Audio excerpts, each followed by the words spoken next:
The new Oppenheimer movie got me to thinking about my wife's father, Gary L. Gawthrop, whom I never met as he passed when my wife was in her early teens. Gary, being the only child of Leonard and Mabel Gawthrop, developed a close and loving relationship with his mother, whom he affectionately called Gert.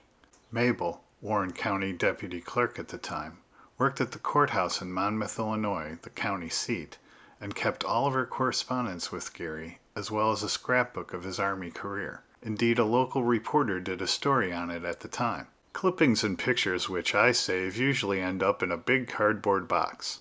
However, one person not dilly-dallying in this respect is Mrs. Mabel Gawthrop, Deputy County Clerk. When her son Gary was in high school, she kept a complete scrapbook of his activities.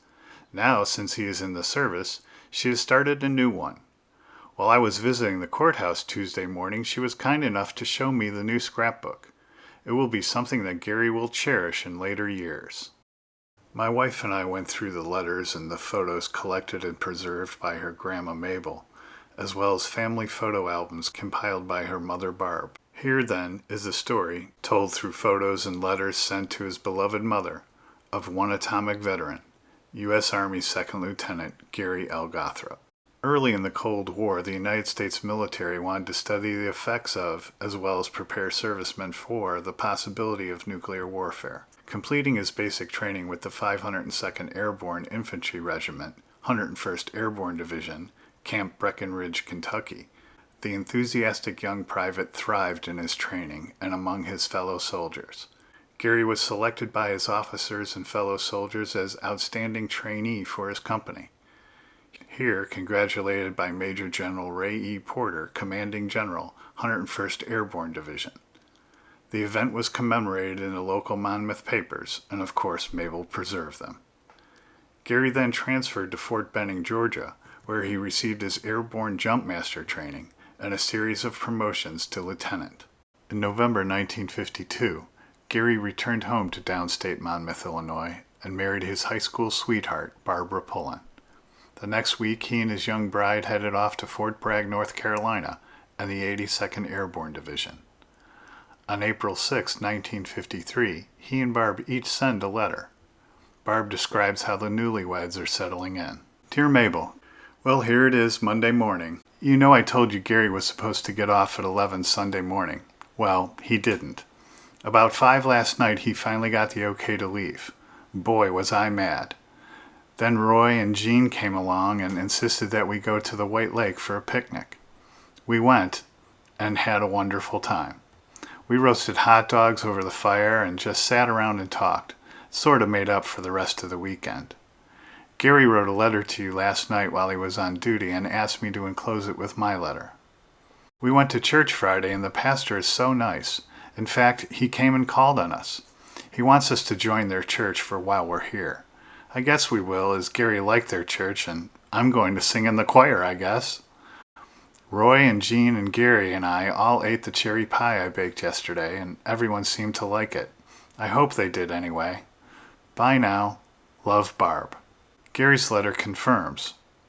We were given a 2.5-day holiday over the Easter weekend, and your lucky son has to pull battalion duty officer. So here I sit from 11 Saturday until 11 Sunday. But I was always lucky that way, ha ha. Then in his first reference to the atomic testing. There's big talk that this battalion will go to Yucca Flats about the 3rd of May. You know that is where they are having their A-bomb tests. I suppose we would jump in on one a few minutes after it went off. Some fun, huh? Then continuing an exchange with his mother, he explains, You ask in your last letter what prop blasted was. Well, here goes. When you jump from an airplane, as soon as you leave the door, you're hit by a terrific wind caused by the propellers and the speed of the airplane. That wind is called the prop blast. But they say you're not a real paratrooper officer until you've been prop blasted. It is nothing but getting you real drunk and everyone has a good time. Trouble is, the young officers that are being blasted have to pay the bill. $14 worth of prop blast. Wow. And later, I believe that I will be getting my orders for Korea about June or July. They'll probably give me a 30-day leave before I go over. At least I hope so. I may have to go to Fort Benning for a refresher course, but I sure hope not. I guess I'll close for now. Tell everyone hello. Your loving son, Gary. In his next letter on May 1st, and wow, what a simpler time, he just puts his pet name for his mother, Gert, and Courthouse, Monmouth, Illinois, and it gets there. So at this time, he's on his way to the testing grounds in Nevada. Well, I am really racking up the states. I am now sitting in a rail yard in southeastern Kansas, headed for Kansas City. Then we go straight out to Denver and drop to Las Vegas, Nevada. Then later, back at Bragg, I have really been working my old fanny off, and this seems like a vacation. We are in very nice Pullman cars, and me and Lieutenant Miller have a nice little drawing room. Big deal, huh? Before I forget, will you ask Uncle Punk how much Illinois good farmland sells for? And how much corn comes off an average acre of land? You know Lieutenant Miller is an Aggie major in college, and he was wondering about some good land. I almost became company commander the other day because they thought Lieutenant Miller was going to go to school, but at the last minute they changed their mind, which was a great relief to your son. I should be Korea bound in August or thereabouts. I should get about 30 days leave before that, at least let's hope I do. I asked about my life insurance and sure enough, it is being taken out. I sure never knew anything about it, but I am very glad it is going that way. I never even noticed it. I guess we should see the big boom on or about my birthday. That'll be quite a present, huh? How's everyone at home and what has been going on? I suppose nothing very exciting. Nothing much going on at Bragg outside of officers getting killed. One chute didn't open and one got run over by a tank last Tuesday. I guess Korea might be a little safer, haha. I got my 10th jump in the other day. I'm going to try to get quite a few before I go over, for the more jumps, the better chance I have to stay in the airborne. You told me I could take my civil service test any time when I'm home, and Dale says not until after the Army. Will you please find out for sure? I guess I will close. Hope you and Dad are both fine. Your loving son, Gary. The passage referring to the civil service test portrays his desire to become a firefighter upon returning to Monmouth after the war. On his May 10th train trip back to Fort Bragg, having completed his mission and a weekend in Nevada, he sends well wishes and recounts his experience on special letterhead. Dearest Mother, first of all, I want to wish you a very happy Mother's Day, which I realize is today, but you know Gary, always a few days late. Next, I want to wish you a very happy birthday and may it bring you all the good fortune that a wonderful mother like you should have. Well, here I am again on the train, but this time I'm headed back to my little wife and that damn Fort Bragg. I believe I am in about the middle of Kansas, and by the time I finish this, I will be in Kansas City or vicinity. Well, Mother, I saw the atomic bomb last Friday. I might say it was, from 7 miles, one of the prettiest things I have ever seen. I was one of a very few lucky people who got to fly in by helicopter, and believe it or not, I was standing under the exact spot the bomb went off in less than 20 minutes from the time it was dropped. I said it was pretty from 7 miles. That is where we were when the bomb was dropped from an airplane, which, by the way, is the first time it has been dropped from an airplane since the first 2 over Japan. Well, the results of this bomb is sure as hell not pretty. It does things like turn trucks over at 1,500 yards on open ground. This is more than 1 mile from the bomb. They had many sheep posted throughout the area, and some of them weren't in too good of condition, but I sure don't know what else they could find to put out there. I believe if the Army showed me every month what they have this month, I'd stay in a while, but this was an exception. I have sure seen a lot of places now, many of them from the railroad station, but I still saw them. I could see the Mormon temple from the station in Salt Lake City, and also the Great Salt Lake is something. But I have one picture in my mind I will never forget.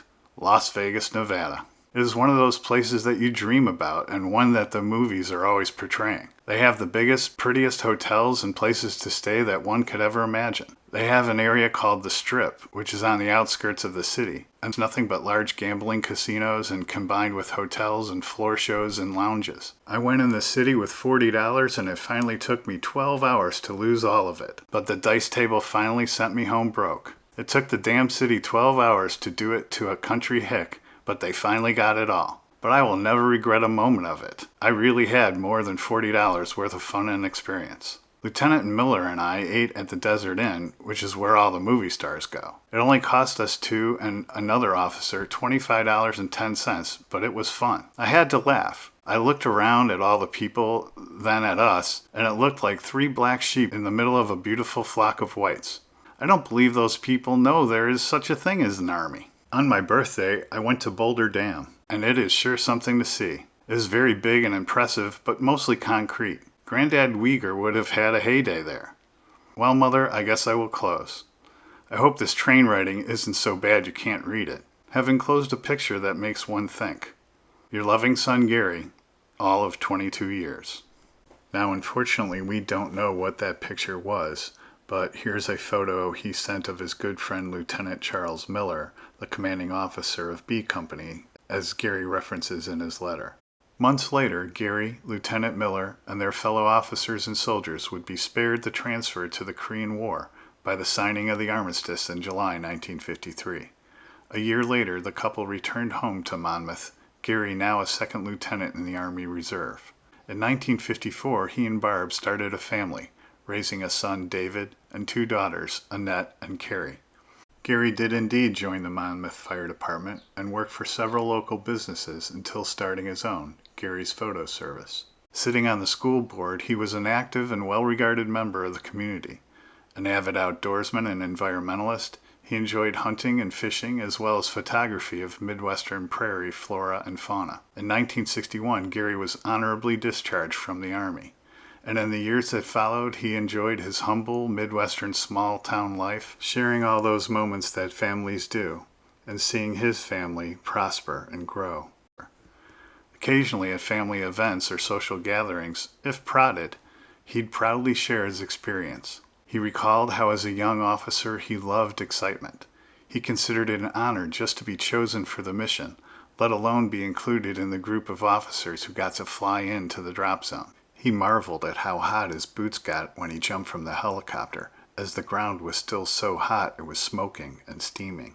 He closed by describing how he'd marched through a row of soldiers with brooms who brushed them off as they exited the field. In 1975, Gary began to notice he didn't feel quite right. He started to lose weight and experience random pain. Soon the vague symptoms increased as he developed a bad cough. His tear glands began swelling until his eyes were swollen shut. Upon his 3rd trip to the Mayo Clinic, he was diagnosed with cancer in his lungs and the lining of his heart. Little over a year after his 25th wedding anniversary, 25 years after his awestruck letter, and shortly after seeing the birth of his only grandson, Casey, at all of 47 years, Gary Gawthrop died from his cancer.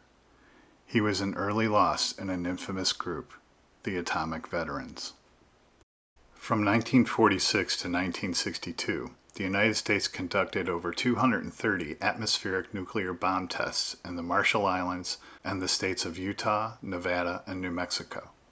More tests than all the other nuclear nations at that time put together. Approximately 400,000 servicemen in the U.S. Army, Navy, and Marines were present during these atmospheric tests, either as witnesses to the tests themselves or as post-test cleanup crews. Servicemen were routinely placed in the detonation sites, depending on the type of test, approximately 3.7 to 6.8 miles from ground zero, then often traversing the test site itself on foot within just hours of the detonations. Atomic veterans and their families attribute the health complications they've developed since their service to a lack of protective and decontamination measures. Servicemen were not provided any protective gear beyond their standard issue uniforms. Moreover, these men had no understanding they were operating in environments highly radioactive from the bomb's fallout, let alone what the future health consequences might be. The detonation Gary witnessed took place in Area 5 of the Nevada test site, aka Yucca Flats,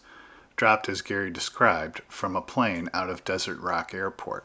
Part of the Upshot Knothole series of tests, codenamed Encore, the May 8, 1953 Mark 6D 27 kiloton bomb was described in military notes as an effects test, having bad exposures for troops and bad downwinder fallout. Atomic veterans suffer health issues ranging from hair loss, boils, spine problems, and tumors, to multiple types of cancer, including prostate cancer, lung cancer, and leukemia. For years, these atomic veterans sought assistance and compensation from the Veterans Administration. However, the VA denied most claims because the U.S. government asserted that the veterans were not exposed to quote-unquote unsafe levels of radiation. In the 1970s and 80s, the remaining atomic veterans, their families, and some members of Congress began to speak out about their experience and lack of VA support. In 1988, Congress passed the first compensation bill that allowed servicemen to receive disability and medical benefits regardless of serving in peacetime or not, and extended the period of development of certain types of cancer from 1 year after discharge to 40 years after the atomic veteran participated in, quote, radiation risk activity, end quote. It also ended the time limits for filing claims. 2 years later, in October 1990, Congress passed the Radiation Exposure Compensation Act, RECA, which provides a $75,000 lump sum compensation to qualifying on-site participants of nuclear tests, including atomic veterans. In 1994, President Bill Clinton established the Advisory Committee on Human Radiation Experiments. This committee eventually concluded that the test subjects, including the atomic veterans, were unaware when they participated in these tests and therefore could not give consent. In 1995, President Clinton apologized to all involved with U.S. nuclear testing, specifically referencing the atomic veterans. In 1983, President Ronald Reagan issued a proclamation making July 16th National Atomic Veterans Day. But it was a one-time event. Year after year, bills were introduced in Congress to create a permanent day of honor, as well as a service medal for atomic veterans, but none made it out of committee. On July 15, 2021, President Joe Biden signed Virginia Representative Abigail Spanberger's legislation recognizing atomic veterans into law as part of the National Defense Authorization Act of 2022. The legislation requires the president to issue a proclamation every year to observe July 16th as National Atomic Veterans Day. Most recently, in 2022, the Secretary of Defense established the Atomic Veterans Commemorative Service Medal and the Atomic Veterans Service Certificate to commemorate the service and sacrifice of veterans instrumental in the development of our nation's atomic and nuclear weapons programs, and our nation's long-standing nuclear deterrence capability resulting from the service and sacrifice of these atomic veterans who participated in the initial testing and development of the weapons programs. In 2007, Barbara Gawthrop received her RECA compensation for Gary's atomic veteran service. She used that money to move Gary's grave to the cemetery across town, so that when the time comes she can be buried next to him, as well as so he could be among the dozens of other Monmouth, Illinois military veterans laid to rest there. It's just a really cool way of marking veterans' graves. They have these basically metal medallions with a flag in it, signifying either squadrons or locations or what have you that they served in. They have them kind of all over.